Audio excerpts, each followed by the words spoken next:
Prix. An impressive pace from the number 16. Yeah, very impressive pace, particularly, as you say, Jack, with the extremely hot temperatures we've had here. You know, even just from Monday, the post-MotoGP Grand Prix test, from Monday to now, the track temperature and the air temperature has gone up so much. So for Mario Maggi to put in that lap time that would have put him fourth on the grid in the Moto3 World Championship is quite something special. One other thing to point out as well is that in the afternoon, with these track temperatures raising, often a lot of these guys are struggling to find that same pace as they are in the morning. So there's a few runners that are better in the morning compared to what they are in the afternoon. So we may well see some variation from race 1 about to happen now to race 2 coming up later. Yeah, it's going to be 2 different races, which is good for you watching from home. Second on the grid, Josito Garcia, part of the 658 Squadra Corsa squad. Don't be surprised to see him. Yeah, well, we know what Moto3 is like. As long as you can get into that group and get towed along, often you can find kind of a couple attempts, maybe in half a second, on what your pace has been in free practice. So we're winding down now. We're coming up towards where we're going to start for the grid. And that's your man on pole, just getting the final fist bumps in, ready to go. Here we go. 16 laps of the Junior World Championship coming up. So then, here we go for race 1 of the day, and on pole position is Mario Maggi, the Indonesian. First ever pole position. Alongside him is Jose Julian Garcia. Watch out for him, he was quick in warm-up this morning. Third place is Takuma Matsuyama. Second row, Ivan Ortola. Danny Holgado, championship leader, who has that long lap penalty. Diogo Moreira in 6th. 7th is Jose Antonio Rueda from Joel Kelso in David Salvador. And row 4, Sayo Rifdin, Asman, Josh Watley and Scott Upton. Watch out for Marco Tapio in 13th. David Alonso 14th, he has a long lap penalty as well. And Luca Lanetta in 15th. Clement Rouge is in 16th, Jonson van den Gorberg 17th, and the first of the Munoz in 18th. The second Munoz brother is in 19th, from David Real, Sho Nishimura in 21st. The next row of the grid is Gerard Rieu, Noah Detwiller and Colin Vaya, followed up by Nicola Carraro, Senna Aguis and Bill van Erde. Then rounding out the grid we have Tach Corbussari, Mattia Volpi, Raffaele Fusco, Filippo Farioli, Eddie O'Shea, Alessandro Morosi and Marcos Ruda. Completing the fantastic 4 first, a long lap penalty ahead of him, and also a grid of 33 riders looking to get the better of him. The green flag waves at the back. Here we go then. The opening race of the Junior World Championship, round 3, gets underway here in Barcelona now, and actually finds away from pole position for the very first time, and it's going to be Josito Garcia will pull side by side with him, and Holgado from row 2, the championship leader, fires through and will take the whole shot into the opening corner. What a start from the 96. That was an incredible start, absolutely rocket launch down the outside of him into turn 1 to lead. And it's not Bulatri, sorry. It is Matsuyama through up into second place, as it looks like. Or maybe one of the talent team boards has gone on the inside of the Australian Monster machine. It looks like it's Moreira that's battled his way through there. There's also Rueda in the mix as well. Ortola's up there, the 24, 4 abreast as we come down towards turn 4 for the very first time, and it's now Matsuyama that takes over at the front. The Japanese rider, fresh from Grand Prix experience here last week, hits the front and is looking to pull away nice and early. Rueda, the pocket rocket, was there in third before Ortola dives up the inside at turn 5.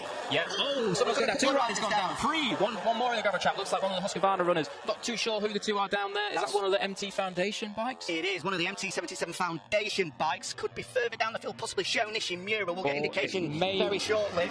At the front though, it's still Matsuyama that leads the way as we come down towards the revamped turn 10 for the very first time. Well wide. High and wide there was David Real, and here comes Holgado. He got the elbows out again there, and he squeezes his way through. I tell you what, there's Ortola that's gone down. The number 24 Ortola, the rear end kicks out, and down he goes. He's going to rejoin, but surely that's any chance of victory gone for Ortola. The man third in the championship. That's one of Holgado's closest rivals already out on lap 1. Yeah, a rare mistake from Ortola. He's been one of the men this year that has made 0 mistakes, completely consistent. So that is uncharacteristic from him. As we see Mario Maggi now diving up the inside into the final corner, recovering after that slow start. So across the line for lap 1, it's going to be Holgado who leads just from Matsuyama, and actually behind it looks like it's that Jose Julian Garcia coming down now. It looks like he's maybe going to lead into turn 1. Oh, look at this on the grass. Moreira was pushed onto the grass by his teammate there. They were fanning out 6-7 abreast on the rundown. Win now. This is such a good ride for him and real confidence booster coming into race 2 later today, and also the rest of the rounds later this year. There goes Rueda up into third place with Holgado back at the front. There's Hiroshi Ayama, the boss man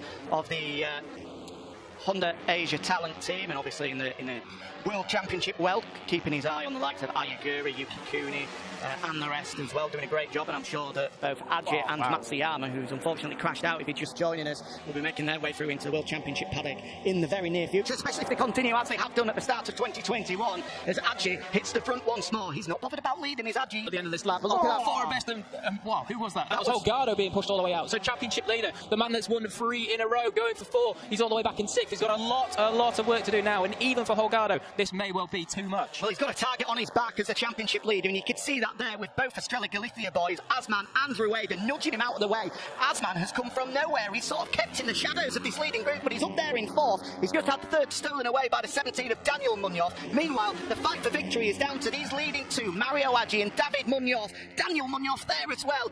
Adji is going to be so late on the brakes here. You're going to have to be a brave man to outbrake him into the final corner, but here comes Munoz. Contact between the pair of them. He pushes them wide to Daniel Munoz, and there is disappointment in the junior talent team box. A chance at victory blown for Mario Adji through no fault of his own, and suddenly into the final sector, and it's Asman that leads. The Malaysian has hit the front, lurking in the shadows for the majority of this race, but suddenly he'll lead them into the final corner. Rueda, his teammate, will look to squeeze through and Munoz ahead of him, but victory for the first time in his junior world championship career will go the way of Saifuddin Asman. What a race, what a victory for the Malaysian. What an incredible performance. Outstanding last few laps from Saifuddin Asman. How on earth did he avoid all the chaos there? I think every single rider had 3 or 4 huge moments coming down into turn 10 there, but the one man, cool, calm and collected, Asman picked his line and scythed through from 10th on the grid. What a ride. Incredible, absolutely incredible. A best result previously of 4th place. This is Malaysia's next young hope. That is guaranteed, with boss Razlan Razli here in attendance as well,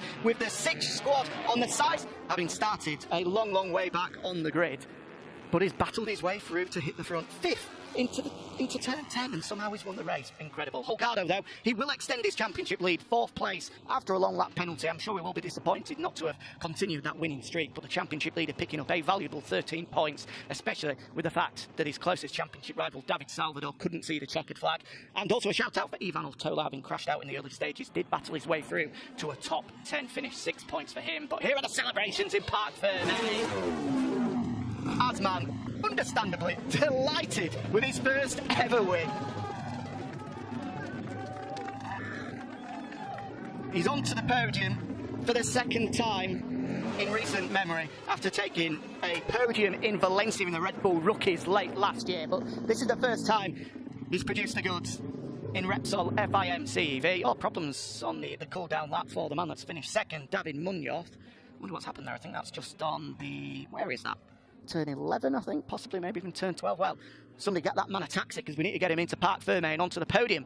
That KTM machine, that's on the run down to turn 10, isn't it? So it's not a long way to go, but he's going to have to sprint back to be able to jump onto the podium for the first time. We said it's going to be a debut podium, but he might not actually be able to stand on it if he can't get there in time. Here's what happened out of the final corner then.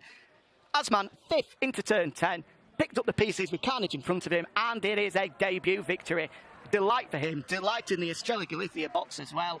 The number 63, the Malaysian, taking the opening win of the day here in Montmello.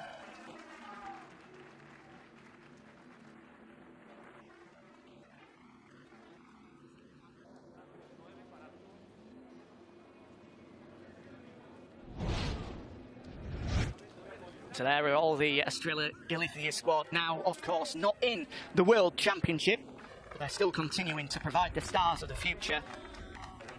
The hard work done by team manager Kev Coughlin, former Moto2 Grand Prix star himself, and the rest have produced some incredible names down the years, and they look to be doing the same once again with 2 bikes on the podium. They've already had podium success with Diogo Moreira, and now they've got Asman and Rueda into Park Ferme as well. What a start to the day for them. There'll be delight as well for Zulfami Khairuddin as well, a name from yesteryear. He's here, he looks after the younger Malaysian talents, and he'll be delighted to see him speaking with Jack Gorst down in Park Ferme. Over to you, Gorst.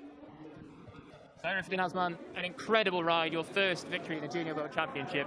How do you feel? Yeah, thank you very much. Firstly, I want to say Syukur Alhamdulillah, and I want to say thank you to my team, worked hard for this weekend, and also my crew chief, Ridwan, and my manager, Zulfami Khairuddin, and also Dato' Razlan, to come and support me. And today I'm very happy, and I want to say thank you for all my supporters, my family, and all. Thank you very much. Congratulations, enjoy it, we'll see you in race 2. Thank you. The opening race of the day here in Montmello certainly delivered, with Super Mario Adji starting from pole position for the first time in his career, but it was the championship leader, Danny Holgado, who got a dynamite start from the 2nd row of the grid to lead the way into turn 1. There was drama on the opening lap as we went through turn 5 for the first time, with Colin Vyas, Senna Aguis and Billy Van Erdy being tangled up in an incident there. At the front, Matsuyama and Holgado went at it, whereas the man third in the championship, Ivan Ortola, slid out of contention before remounting and battling his way back through the field to get a commendable top 10 finish. At the front, everybody had a taste at leading it, with Holgado, the championship leader, fighting off the likes of Moreira and Matsuyama before he had to take his long lap penalty for an incident that happened at Valencia in round 2. It didn't take him long to get back in amongst it though, as Moreira and Adji went at it through turn 10 at the front. Josito Garcia was in the mix before Matsuyama high-sided out, taking out Diego Moreira with him. The Brazilian and the Japanese rider out of contention despite being early favourites for the podium. Then went another favourite, Josito Garcia, suffering a classic turn 5 crash as the front end washed away from him. That led a leading group of 7 into the closing stages, with both David and Daniel Munoz battling through from 18th and 19th on the grid to get in amongst it, with only a few laps remaining. It was the 17 of Daniel Munoz that led the way before a huge front end moment with just a lap to go allowed Mario Adji to hit the front before Munoz had his revenge into turn 10 on the final lap, pushing them wide and also pushing teammate David Munoz wide and Rueda as well, allowing Saifuddin Azman, who came in to the final sector in 5th, to pick up the pieces and take a debut victory in stunning style.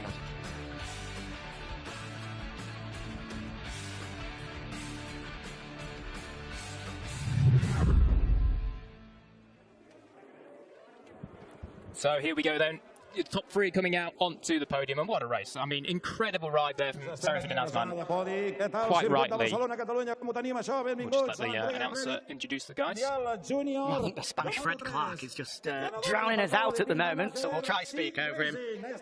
Here comes the team manager for the Sepang International Circuit Racing concern, partnered with the Monlau School.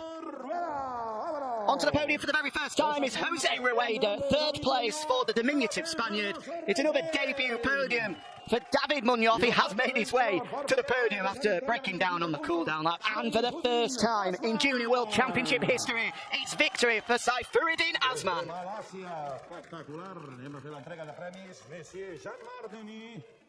An incredible victory for Azman. What a day for Malaysia as well. They will be quite rightly excited about what's to come for Saifuddin Azman. They've been waiting a long, long time for a superstar, and they may well have one. Is he going to be the next Malaysian to reach MotoGP after Hafiz Sayurin? We'll just have to wait and see. A long way to go yet, but what a start to life. And surely he is the first man to take victory in FIM CEV Repsol from Malaysia since the fish Hafiz Sayurin. I'm sure he'll be watching on delighted to see his compatriot Saifuddin Azman lift the race winners trophy for the first time in his career. €400 to help the car journey back to Malaysia as well. Yeah, I'm sure that will also be spent on a McDonald's tonight. A well-deserved one. Obviously, one more race to go for these guys later, but here's the Malaysian national anthem ringing out here in Barcelona for Saifuddin Azman. What a victory for the young Malaysian. And now time to spray the fizzy water. Obviously no champagne on the podium with Azman 19 years of age. He is of course of legal age, but Jose Antonio Rueda at 15 and David Munoz also at 15, unable to get the bubbly just yet. Yeah, got to make sure we hand the correct bottles to the correct people in that sense. But yeah, stunning ride from these 3, all on the podium for the first time this year, and some on the podium for the first time ever. So absolutely fantastic stuff. And quite rightly, the team down there in Parc Fermé were, well, they certainly went a little bit crazy.